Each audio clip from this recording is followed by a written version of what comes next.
All right, in this video we're going to talk about dispositions. This isn't much of an assignment for you, really. This is incumbent upon your building mentor and your faculty mentor to complete a form, an educational disposition form statement on you per semester. So each of those individuals, both of them, will submit a form both semesters, and that's how you'll complete this assignment.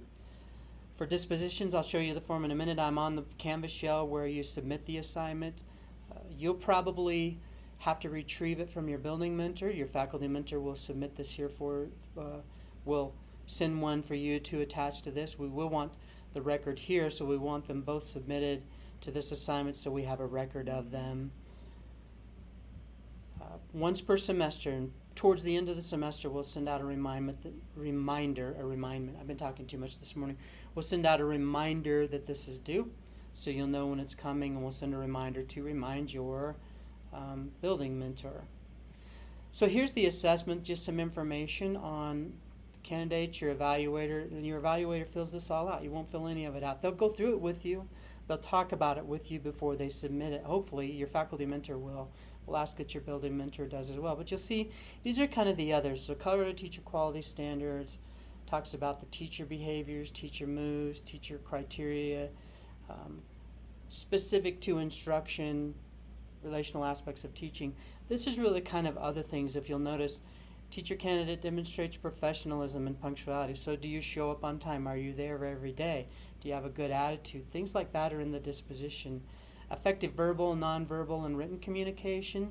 So communicating well is paramount. If you can't write a clear email to a parent, then it's going to get misconstrued, it's going to get misunderstood. So if you're not a great writer, edit everything you send out. Use an AI editor.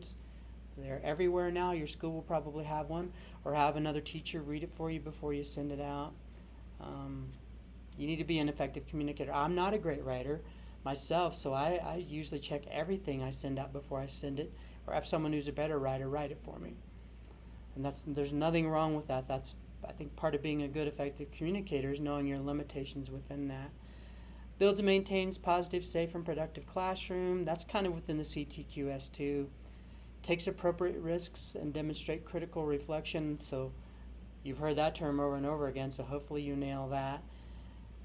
Self-regulates, doesn't need to be micromanaged.